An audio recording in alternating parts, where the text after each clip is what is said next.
And now I just can't stop thinking of the prom scene from Rad.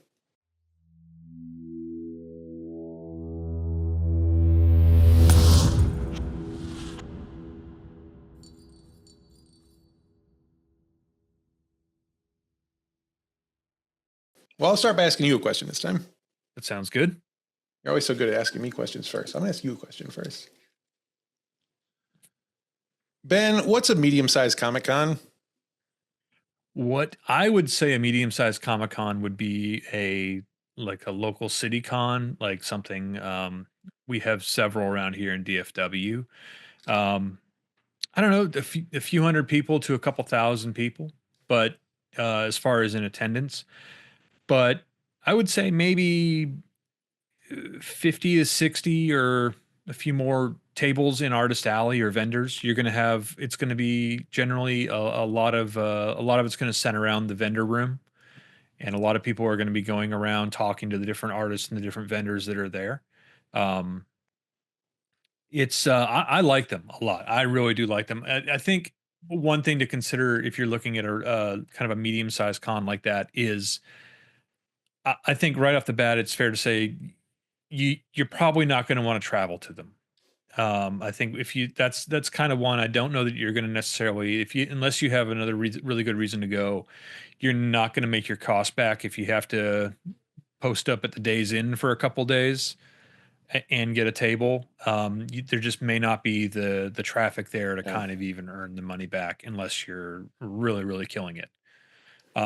But so that being said, if it's something local enough to drive to every morning and just set up there, I think they're a lot of fun because they're a lot more laid back, they're a little more casual, and just a lot of fun to do.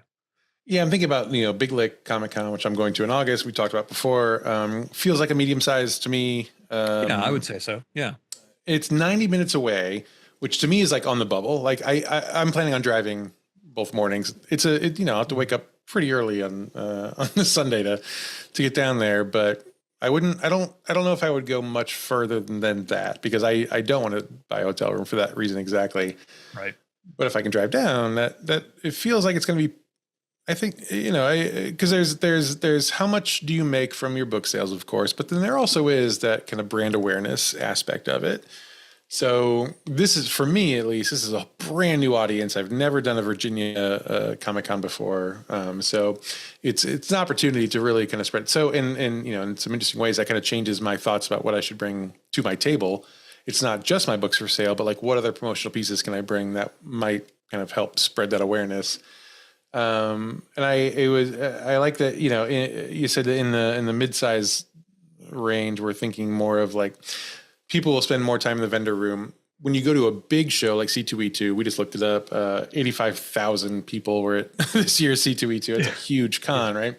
If you go there, you're in this giant convention center in Chicago, and it's all one room technically because it's 19 airplane hangars all together.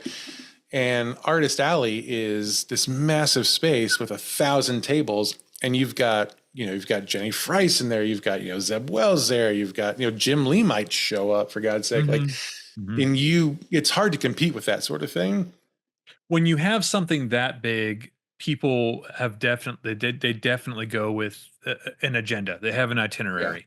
They want to go talk to Jim Lee. They want to go talk to the celebrities are there. They want to they've got a schedule to keep. They've got a photography time with Hayden Christensen, right? Like yeah, they've got places to go. So your chance of grabbing them on the way to somewhere is probably a little slimmer. They do make generally time to come through Artist Alley and the vendor hall and stuff like that, check everything out. But one of the benefits of a smaller con, a medium-sized con like Big Lick and some of the ones I do around here, are you really get to know those people, and because a lot of the activity is centered around the vendor hall, and a lot of times it's all in one room that I've seen. It's the vendor hall set up and there's a stage maybe for presentations and stuff like that, but it's all kind of around a central area, and people are milling about all weekend really. Like they'll be there, if it's really local to them, they'll be there a couple days, so you'll see the same person several times in a weekend. And that's one thing you got to kind of remember. Like Yeah. at a big thing like C2E2 or the Fan Expos or Dragon Con, stuff like that, you'll say hi to everybody that walks up, and you're like, I talked to you this morning. Like, I'm sorry, there's been Okay. 5,000 people, but at a smaller show like that, it's worth kind of you'll start to recognize the faces right away. Yeah. And like, but which is nice because they'll come by and they'll look at everything. They'll do a sweep of the hall, and then they'll decide where they're going to spend their money, and it may be at your table, and they'll come back and talk to you some more, stuff like that. So there is, like I say, I like them. They're a lot more laid back. They're not as, the load in is usually a lot easier. It's just kind of come in the door and set up versus staging areas and marshaling yards and all that kind of thing. So, Yeah. yeah, they're a lot of fun, but yeah, that when the bigger shows, people are definitely almost always on their way to something, and they have something they've a lot of times something about they've already earmarked their dollars for. At Yeah. the mid-size conventions, they're kind of a little more there to see what's happening. So let me ask you, how can you stand out as an author at a mid-sized convention? I would think, just showing up to these, a lot of times you're going to have a lot of, I'm trying to think of like kind of who's going to be in Artist Alley, who's going to be in the vendor hall. You're going to have a lot of maybe comic book vendors. You're going to have a lot of a couple maybe toy vendors, stuff like that. A lot of independent comic artists, and they may have some bigger comic artists come by, or if there's somebody local, it's a lot of times it's going to be local or regional kind of people. And then voice actors, a lot of voice act. You know what, I say that, but that just may be Dallas because we have crunchy rolls here, Oh yeah. and they do a lot of the anime. So a lot of the ones around here, we do have an awful lot of the voice actors show up, which is Well, I find a lot great. of like But the Fan Expo does a lot of voice actors, and obviously that's a much bigger thing. But yeah, they really do. I think that's a whole category of people they have. But I think just by the nature of having one of the major studios I didn't here, know Crunchyroll's in Dallas. That's interesting. yeah, it was Funimation started here, but Funimation Yeah. bought Crunchyroll, and then Crunchyroll Yeah. had bigger name recognition. So Wow. our friend Jim Ferranda does a lot of work with Oh really? Crunchyroll and Funimation. Oh Nice. yeah, Jim's a guest at a lot of the local cons, which is a lot Oh, of that's fun. awesome. We get to do those together. So Nice. um, you'll have that, but then you'll have, like, I want to say even the ones around DFW is a big metroplex, a big metropolitan area, and there may be 5, 6 authors at the most that show up to these things. So there's not. I think you have a great opportunity to stand out just by the nature of what you do. The biggest thing you can do to stand out is literally stand up. Just be standing at your table and engage with people and talk to them. One of the things that's nice about even like these medium-sized cons is the cosplay is really big. Like, people come to be seen in their cosplay, and even a medium-sized one will have a cosplay contest. And just striking up a conversation with somebody dressed as the Queen of Hearts from Alice in Wonderland, or Gomez, or a Ghostbuster or whatever, is really easy, just because, hey, I love Ghostbusters. I love this. Like, that's great. And you just start talking to them. It's easy. And it's a more, I don't want to say it's an intimate space, but it's such a smaller space that Yeah. you do have that chance to really talk to somebody and get to know them a little bit more than something like C2E2. Well, for me, like the cosplay tip is really is meaningful for me because like I consider myself an extrovert. I really enjoy talking to people. I'm a teacher, for God's sake. Like, I talk to lots of people all the time, professionally, but also I hate starting conversations. Like, I Mm, cannot do it. It is, I don't know why, but I hate trying to, like, that whole, like, hey, come to my table. Like, hey, it's so hard for me. It shouldn't be. It feels so out of character for me, but I hate it more than anything. But the cosplay is a great tip because you can, if you can tell, I mean, even if it's like the most obvious character in the world, be like, oh, Leia, love that. They're going to be like, yeah. oh, thank you. And if it's an obscure character that you recognize, holy shit. Like, you Yes. are best Your friends buddies, forever. your best friends. I think I told the story once before. There was a guy at Fan Expo, which is one of it's the biggest one we have in Dallas. It's 75, 80,000 people. And there was a guy there that had a Rad Racing t-shirt on from the movie Rad. Oh And I was like, yeah. my God, come over here. And he was like, and I told him like, that is an awesome shirt. And he's like, tell my wife. Like I was the first person that recognized what he'd been doing, but that was a huge, and I sold him a book, it was a huge connection because he was just appreciative that somebody knew what was going on. But even if you don't, man, the artistry and the craft that goes into those costumes, like I'm It's starting to incredible. learn more and more anime, but even if you don't, you can just go, can I see that costume? Can you come closer? That is just, and Yeah. you're not even bullshitting them. It's just like, this is amazing. You can say like, I don't know Tell who me this about it. is, but like, yeah, I want to learn. Like, this is incredible because it is like, God, what an art form! Like, like they really are truly artists. It's And really even at the impressive. smaller, even at the medium sized level and the smaller level, these people turn out for that to be seen. So it's a great way to start the conversation. And I don't even push it on him. I've done a few shows with this guy. Um, his pitch is, do you like to read books? And he would yell that at anybody that walked by. And it was See, funny that's the because kind of thing I can't. it was so, as the kids call it, cringy. And it was funny because like we were around all these other vendors, and by the end of the weekend, before he could start it, people would go like, do you like to read books? And just like they just mocking him.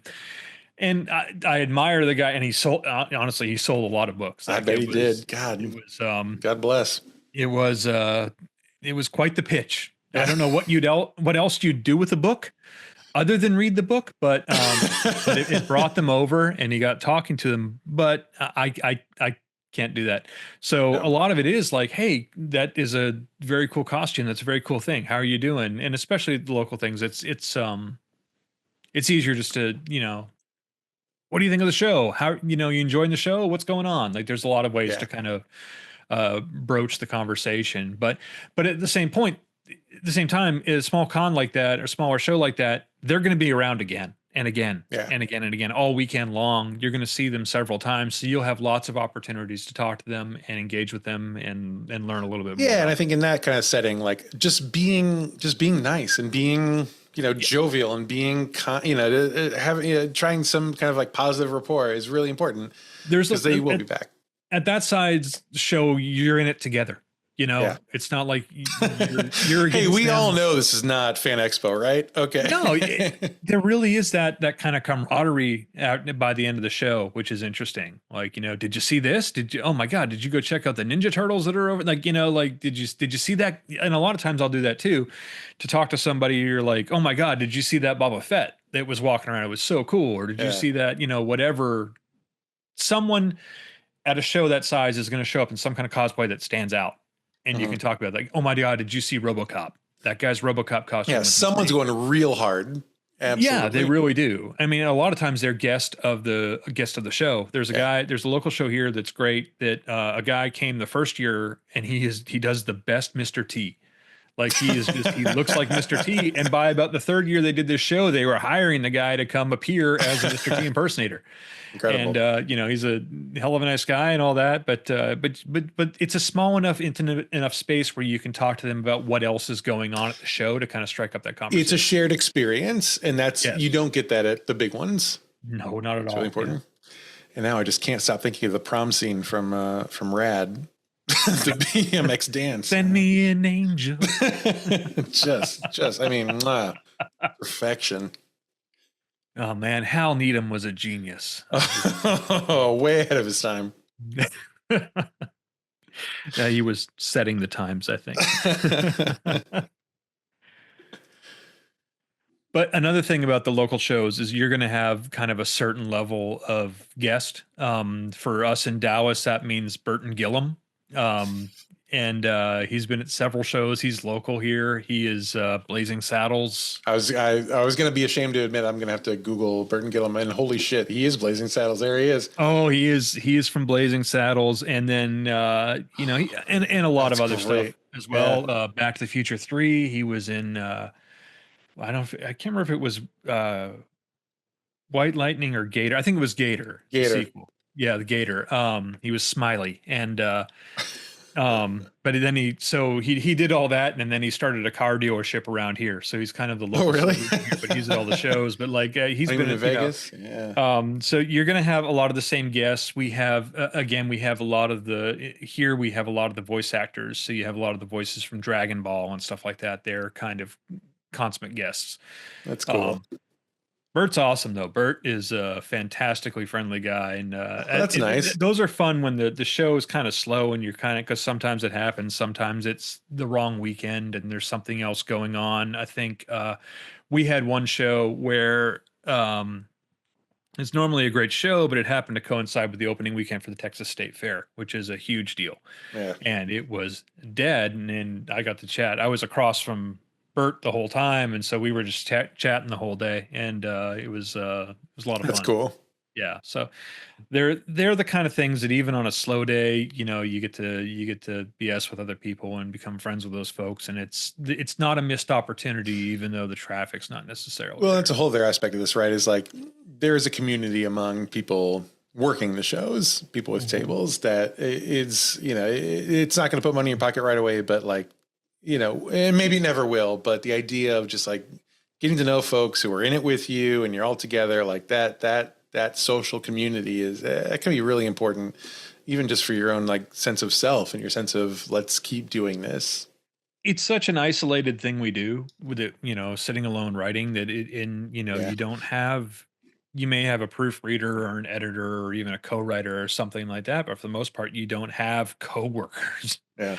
And then if you start going to these kind of regional things and your coworkers, the guy that sells like super cool modded Nerf guns Right. or lightsabers or something like that, like it's a fun it's a dumb enough world that you and I live in, making stuff up for a living, and then you get to kind of extend it to my coworkers are, yeah, the guy that makes wood burn plaques of horror films and the guy that was in Blazing Saddles. That's who my coworkers Yeah. are. Yeah. It's fun, but it's also, you're not in this alone, and you do have, you're right, it's that shared experience, and you feel that there's more to it than just that. And there's the authors that show up at these things. There's, at least around here and some of the smaller shows I've done, there may be one or two others. So you do really start to get to talk to them, and you start to trade ideas with them and stuff like that. And I've become really great friends with a lot of those people. And you do have that, you build that network. But at the same time, like if there's any readers of that show, I'm the kind of guy that I can't watch something if somebody's sitting in front of a bookcase. I'm looking at the bookcase. Yeah. So if I walk by anywhere with books, I'm drawn to them. And any reader at a show that size is going to stop and talk to you at at some point. Yeah. Um, but if you want to talk about even like who kind of goes to these things, it's definitely cosplayers, and they go to be seen. Yeah. They go to show off their work, and it is worth showing off. It is Yes, it is. incredible. I've never seen I've never seen someone go halfway with it. Like, they go Yeah. full on, even for a local show like that. They do something very, Well, very even like if you think about, the among those folks, like I hate even saying this, like the lower echelon of like, oh, this isn't as good as these other ones. Like that lowest level is incredible. Like they've done amazing work and probably with some incredibly cheap materials, probably with very few resources, and they have made an amazing project here. It's really Mhm. impressive. That has been actually one of maybe my favorite part of doing cons overall is just seeing how people put these costumes together. Cause I just like, it doesn't compute in my brain. Like I don't get how these pieces work together. Mhm. Obviously I've never explored it, as a, as a hobby. So, it makes sense. I wouldn't, but it's just like, I'm so impressed. You could come in wearing a fucking cardboard box that when you curl yourself into a ball, it looks sort of like a car maybe. And I would be like, this is great. Like you spent so Yeah. much time working on this and it's great. This is Yeah. so good. And then it gets so much better from there. Yeah, the level that people do this to is just astounding. So that they're going to come to show off. Not, I don't want to say show off. They're going to, this is the end game for what they've been working on. This Yeah. is like, and if you go to the bigger shows like Dragon Con's 5 days, and these cosplayers will bring 2 costumes a day. Like they'll have 10 costumes they have put their heart and soul into, and it is insane. Yeah. But even at the again, even at the local level, they'll do that. So they come to do that. And a lot of times these shows will have a cosplay contest. But as far as, and a lot of them are readers, and a lot of them are a lot of them, and then a lot of them can't see. That's the other thing. It's kind of funny. Like they come by and you're trying to show them what you've got at your table, and they've got this like elaborate mask on, and you can't, like, you know what? Just don't worry about it. Your friend will tell you about it later. Like they just can't. They're holding it up. They're trying to read through. Come back in tomorrow's costume, see if you can get this. Yeah. Yeah, go do a costume change and come back. Something without it. Something without the fox head on. It's just so you have that. You have a lot of comic book fans. You have a lot of movie fans. A lot of anime fans do show up at these. The smaller medium sized con seems to have so much more than anything. It's a general variety. It pulls a lot of different things in. So you're going to have movie fans. You're going to have comic fans, and there's going to be a lot of like indie comic artists around and stuff like that. But one of the things that has worked out great for me is the bored parents. Like there are people, they bring their family, they bring their kids, they're there with their family, and they're always kind of hanging back. It's great. Like the kids are off having a great time. They're into this, they're into that thing. Dad doesn't understand it. He's looking back, and then he's kind of eyeing the table because he gets the Mad Max reference I've got up or something like Yeah. that. And the bored parents are And my God target. love those parents for bringing their kids. They 'Cause are my the parents nicest. would not have. They are, and they're already defeated, so they're perfect to try and sell to. They're so vulnerable, and this They is our are. chance. They're just looking for anybody to talk to them, any kind of interest that kind of strikes their eye. No, they're great because they will hang back and they're going to let their kids do whatever, but they'll chat with you and you get to kind of talk to them. There's more than a few people I've met at these local shows that I see every year. Hmm. And I kind of look forward to talking, like, hey, how you doing, man? This one guy's got 10 kids, and he brings them 10 in kids. stages. So He many brings them like kids. 4 at a time, and then he'll be back like 4 hours later with another group. There's a of churn them. rate happening, and There really is, and he's got this approach to it. But like he and I have chatted forever, and I think he's actually he's an air marshal. Oh wow. And he reads an awful lot because he's on planes all the time. So I think he's gone through everything I've got at this point. So That's amazing. God, you never know. You never know who you're going to talk to and who might just devour your entire catalog. I really like the kind of mid-sized shows. They're, the tragic thing about them is they're not, you can't really travel to them. I mean, unless you had some kind of camper set up, or if you're sleeping in the car or something like that, it's not going to be really financially viable. But Yeah. I'm fortunate. I'm in a big enough metroplex where there's quite a few around, and they're just a little more low key. They're a little more laid back, and you get to really make friends with these people, and you see them year after year after year when you go back, and it's a lot. The mid-sized ones are a lot of fun. I think you're going to have a great time at Big Lick. It seems like, I know it's 90 minutes is a bit of a drive, but that's just about right. You're right. Yeah. It's just on the bubble, Yeah. right? Yeah. Yeah.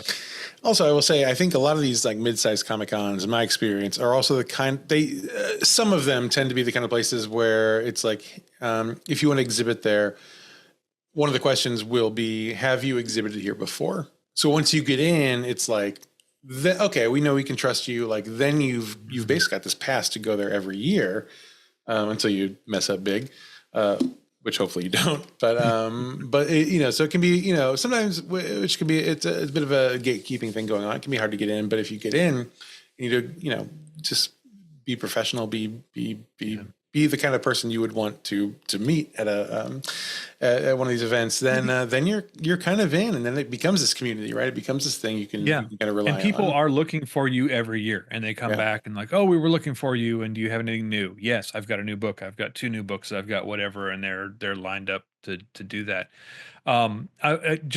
You make a good point. I think it's important to say, because we've talked about this where we started doing shows, and there's no information out there about how to do a show. Yeah. how to especially for authors, how to get involved with this. The biggest thing any of these show organizers are looking for is somebody that doesn't bring drama. They don't Yeah. want, like, you're right, just be professional, be considerate, be understanding of like the chaos that any show organizer is dealing with.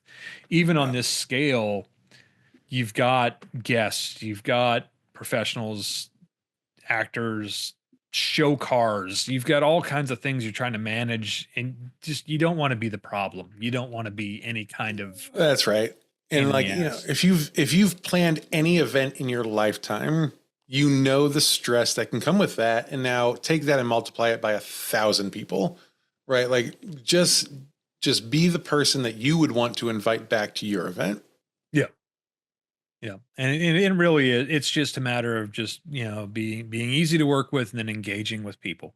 Yeah. I've seen too many people sit at their table with their head down, just there wasn't a big enough turnout for them or whatever, and they're mopey. And I'm standing up just again, just like, that is an amazing costume. Come here, let me see. How did you make that chainsaw? And people are so happy to interact with you. And I'm genuinely curious. There's so many the details on these costumes are just insane. Like, how Yeah. did you do the wings? Like, this guy Yeah. got a 6 foot wingspan that collapses in, It's just like amazing what these people do. It's incredible. it sounds almost like I'm saying, like, here's the trick to engage. No, you're not. It's not a trick. You're just absolutely baffled by how they pulled this off, and you're Yeah. just and they are more than, and just know that they are more than happy to explain it to you. They're there to explain it to you. And That's they why can't wait to came. tell you exactly how they did it and what it is and what show it's from and why it's that color or whatever. And that just it's just amazing. And just be open to listening, and it's easy to talk to folks. Yeah, and those the people who get down and they sit and they put their heads down, like it just it can be hard, but it's important to remember it's not about you. Like, the show's not about you. You were No. there for the show. The show is not. You're there for part you. of the show. Yeah. I mean, that's you're part of the entertainment. You have to kind of really consider that, and you don't want to be turned off when they come around. Right. Yeah. No, it's important. But I think, again, I'll just wrap this up by saying the medium-sized shows are just a blast, and you can become a mainstay at them Yeah. regionally, and you go back year after year, and they really are. They start to feel like home a little bit. Like, we have what we call our home show. It was one of the first shows we did. It's a local show. And we look forward to it every year just because we're going to see people we know. We're going to know the vendors. We're going to know the guests. We know the organizer, all that. And yeah, they can be just an absolute blast. Yeah. And also, sometimes you'll meet Jamie Farr. Or Burton Gilliam.